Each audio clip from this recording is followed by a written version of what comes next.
संस्कृत पढ़ने से पहले यदि हम संस्कृत की बेसिक चीज़ों का ज्ञान ले लें तो संस्कृत व्याकरण पढ़ने में हमें बहुत ही आसानी होगी।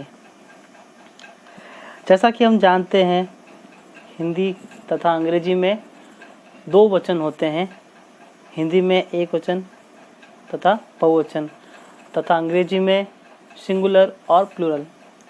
लेकिन संस्कृत भाषा में कुल 3 वचन होते हैं। पहला है एक वचन, फिर द्विवचन, फिर बहुवचन। संस्कृत में 3 पुरुष होते हैं, प्रथम पुरुष, मध्यम पुरुष तथा उत्तम पुरुष। उसी प्रकार से संस्कृत में 3 लिंग होते हैं, पुल्लिंग, स्त्रीलिंग तथा नपुंसकलिंग। आप जब तक संस्कृत पढ़ेंगे तब तक इस चीज़ को हमेशा ध्यान में रखना, पुल्लिंग, स्त्रीलिंग तथा नपुंसकलिंग तीनों प्रथम पुरुष में ही आते हैं। तो बच्चों, अब आपके सामने एक सारणी दे रखी है, सर्वनाम शब्दा। सर्वनाम के बारे में तो आप सब जानते होंगे, संज्ञा के स्थान पर काम आने वाले सब सर्वनाम कहलाते हैं। संस्कृत में सर्वनाम शब्दा का प्रयोग हमेशा कर्ता के लिए किया जाता है। तो इस सारणी में जितने भी शब्द आपके सामने लिखे हुए हैं वो सारे कर्ता हैं। सबसे पहले हम देखेंगे प्रथम पुरुष में। प्रथम पुरुष में जैसा कि मैंने आपको बताया है, पुल्लिंग, स्त्रीलिंग तथा नपुंसकलिंग तीनों लिंग आते हैं। तो प्रथम पुरुष में सबसे पहले एक वचन के अंदर है सह, जिसका अर्थ है वह। क्योंकि ये पुल्लिंग है इसलिए इसका उपयोग पुल्लिंग के लिए होगा। फिर इसका द्विवचन होगा ताऊ, जिसका हिंदी अर्थ है वे दोनों। फिर इसका बहुवचन होगा ते, जिसका हिंदी अर्थ है वे सब। उसके बाद स्त्रीलिंग में सा, जिसका अर्थ है वह, इसका प्रयोग स्त्रीलिंग के लिए होगा। फिर है ते, जिसका अर्थ है वे दोनों, ये भी स्त्रीलिंग के लिए। फिर ता, जिसका अर्थ है वे सब। नपुंसकलिंग यानी जिन कर्ता का प्रयोग निर्जीव वस्तु के लिए किया जाएगा वे नपुंसकलिंग कहलाएंगे। इसमें सबसे पहले है तत्, जिसका अर्थ है वह। फिर ते, जिसका हिंदी अर्थ है वे दोनों, तथा तानी, जिसका अर्थ है वे सब। अब आप देखेंगे कि वह हिंदी का शब्द हो गया और इंग्लिश में इसको बोलेंगे ही। ठीक है, तो ही, सी ये सब इसके अंदर आ चुके हैं। अब इसी का द्विवचन और बहुवचन।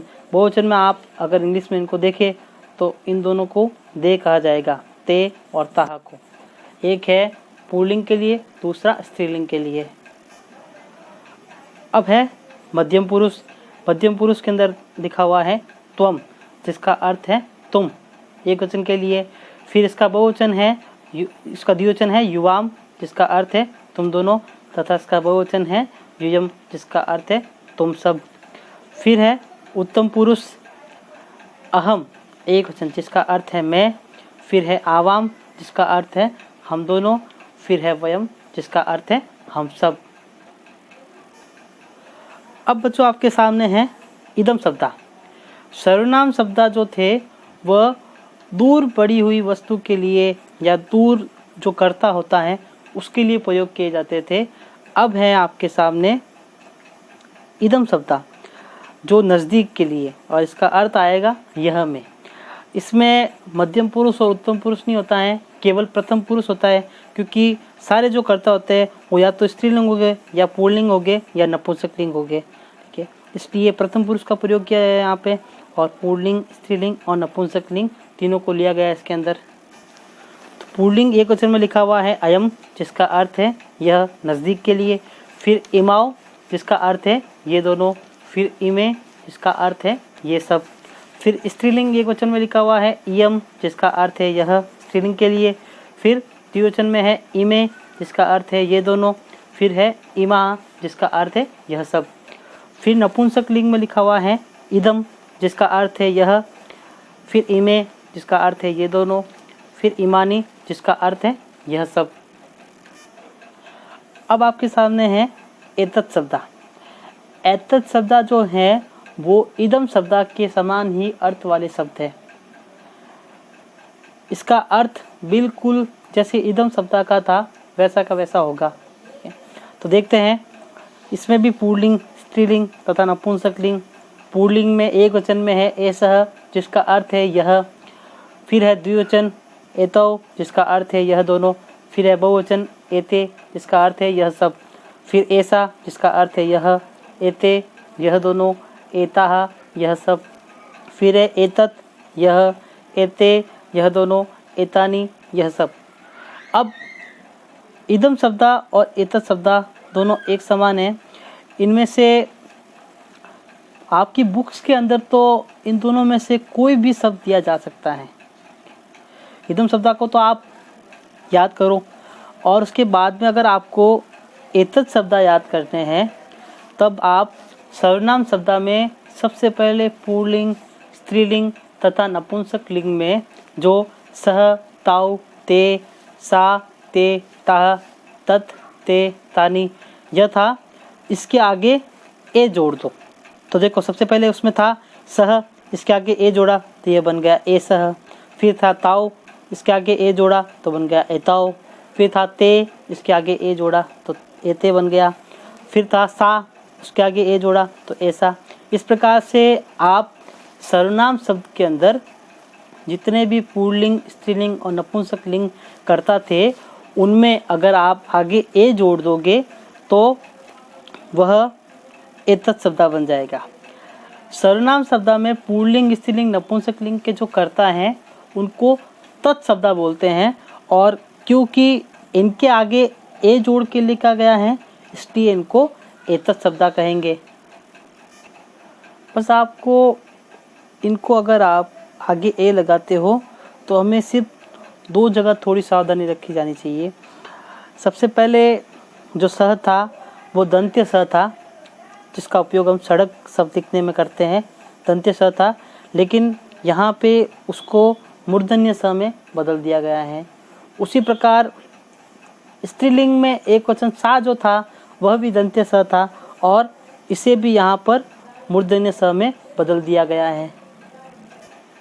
अब यदि एक बार आप फिर से सर्वनाम शब्द पर नजर डालें, देखिए सर्वनाम शब्द में पुल्लिंग के 3 सह, ताऊ, ते, स्त्रीलिंग के 3 सा, ते, ताः, मध्यम पुरुष के 3 त्वम, युवाम, यूयम तथा उत्तम पुरुष के 3 अहम, आवाम, वयम।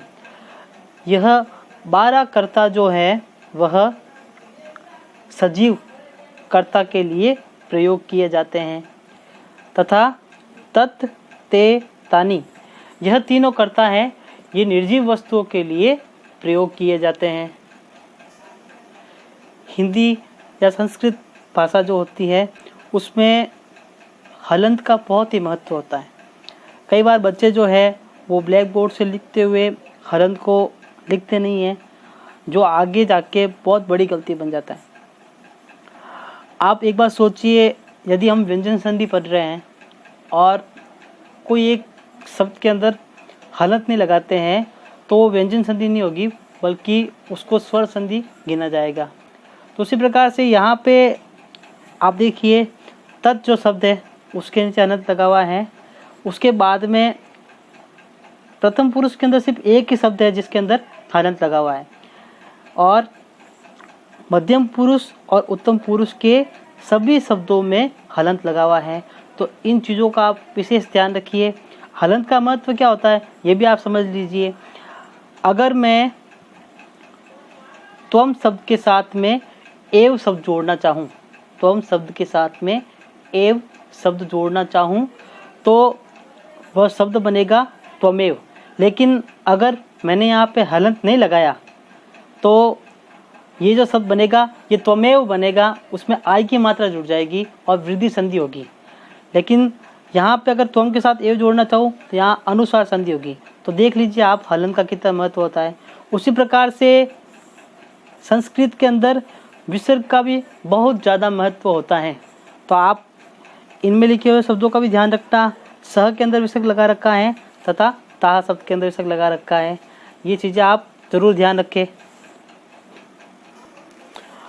अब आपके सामने कुछ प्रश्न हैं जो अभी हमने टॉपिक्स पढ़े हैं उनसे रिलेटेड। तो उसमें पहला प्रश्न है, संस्कृत सर्वनाम सप्ताह में कुल कितने सजीव करता है। दूसरा, संस्कृत सर्वनाम सप्ताह में कुल कितने निर्जीव करता है। तीसरा, संस्कृत में कुल कितने पुरुष होते हैं। संस्कृत में कुल कितने वचन होते हैं। तथा अंतिम प्रश्न है, संस्कृत में कुल कितने लिंग होते हैं। अब कल हम समस्त 5 लकारों के बारे में पढ़ेंगे तथा उसके बाद हम संस्कृत में वाक्य बनाना सीखेंगे।